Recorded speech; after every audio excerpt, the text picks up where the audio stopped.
Hello বন্ধুরা, দেখো আজকে আমি দুধ দিয়ে ছানা বানাই আর মিষ্টি আর পনির বানাইবার লাগে। তো অর্ধেক দিয়ে বানাইমু মিষ্টি আর অর্ধেক পনির। তো দুধটি আনছিলাম কিন্তু সবাই বানাইবার লাগে, কিন্তু দুধটি খারাপ হয়ে গেছে, কি করবো? তো এখন ইটি বানাইলে দুধ আর পনির বানিয়ে রাখি দিই। তো বন্ধুরা দেখো, আমরা অর্ধেক মানে পনির দিয়ে বানানি ওর, ছানা দিয়ে বানানি ওর মিষ্টি, আর অর্ধেক তো রাখা হয়েছে পনির বানাইমু, কালকে সবজি বানাইমু। কিন্তু 2 লিটার দুধে পাকা হয়েছে ছানা, তো অর্ধেক দিয়ে মিষ্টি বানাই আর অর্ধেক দিয়ে পনির বানাইমু। আর এটা দাও, এটা আমি একটুকু শুকাইছে না। টেস্ট করে দেখার শুকো হয়েছে না, একদম একদম শুকাইছে না। লেবু দিলে শুকো হয়ে যায়, আমরা লেবু দিছি না, দুধ ফাটি গেছে, দুধ দেখে এমনি গরম করছে, পুরা ছানা বার হয়ে আর গেছে। এটার মাঝে ময়লা মাংস দেখাইব, একটু ময়দা দেন, ময়দা দিও না খাও। ময়দা দিলে এমন খারাপ হয় টেস্ট, বুঝুন যে এখন ময়দা হেরে অন্য রেসিপি দেখায় না। দেখাইব ময়দা দিয়ে সফট হইও আর কি হয়। আমি তো ময়দা দিই না। বন্ধুরা প্রথমে ডলে, তারপরে সফট হয়ে যাবে ডলতে ডলতে, তারপরে গুল গুল বানাইবো। আমি যদি অন্য অন্য প্লেন মারি এই দাও এই দেখুন নরম হয়ে যায়, সফট গরম করতে করতে পুরা সফট হয়ে যাবে।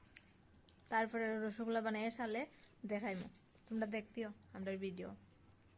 দেখো বন্ধুরা, আমরা রসগোল্লা রেডি হয়ে গেছে, এর বানাইয়া মানে বালাটিকে ডইলে সফট করে এরকম গুলগুল করছে, গুল করার পর আমরা শিরা জাল দিয়ে শিরার মাঝে দিই।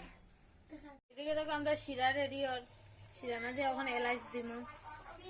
আর রসগোল্লা তো বেশি নাই, এটা খালি বাবুর পছন্দ থেকে একটা বানানি। আর রাত্রে রাখানি আমরা ডাল, বেগুন ভাজি আর করলা ভাজি করছিলাম সকালবেলা, ও সরি দুপুরবেলা করছিলাম। আর এদিকে দেখো ভাই বোনের কি সুন্দর পিয়ারি পিয়ার পিয়ার। মাম্মা মাম্মা, ওরি বাবারি, দেখো খান্দের গুলো উঠতো। মারা আনতাম নানি মাঙ্গো, ইস বদা গুলো লইছি তো তোমারে, বদা গুলো লইছি নানি তোমারে, তুমি কেনে কান্দ? হাই হাই কয়, দেখছেন আমার মাইয়া হাই কয়, ই হাই হেলা গো, হাই হাই। ও তো পিয়ার, দেখো পিয়ার, ও হু হু হাই, ও কিতা কয়, কিতা কয়, দেখছেন নি? দেখছেন আমার মাইয়া গল্প করতে পারে।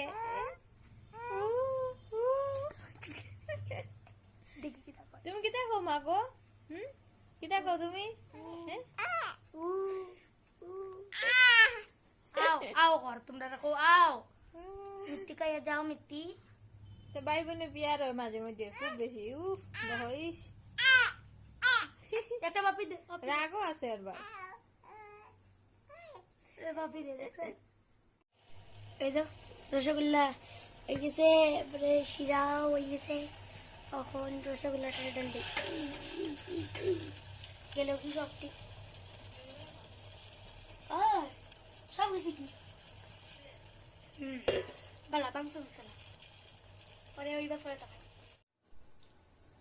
তো গাই দেখো দে রসগোল্লা কি সুন্দর হয়েছে, বাপু বানাইছে রসগোল্লা, খাই দেখো স্বাদ হয়েছে নি? আমিও খাই, একটা খুব স্বাদ হয়েছে, মিষ্টি সুপার হয়েছে, বাপু স্বাদ করে মিষ্টি বানাইতে পারে। যে স্বাদ, সব হয়েছে নি? সব দেখা খানা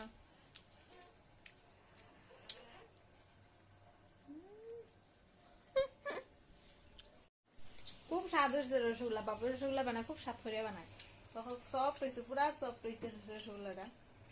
দেখো আমি দেখাই, সফট হয়েছে, রস পড়ে যায় সপ্তাহ। খুব স্বাদ করে বানায় রসগোল্লা, কিন্তু বেশি নাই, 5-6টা বা 10-12টাও বানাই, খুব স্বাদও হয় রসগোল্লা। প্রায় সময় গরু বানাইবার লাগে ট্রাই করি আমরা। তো আজকে আমরা রসগোল্লার ব্লগটা কিরকম লাগলো, ভালো লাগলে লাইক কমেন্ট শেয়ার করে দিও। টাটা।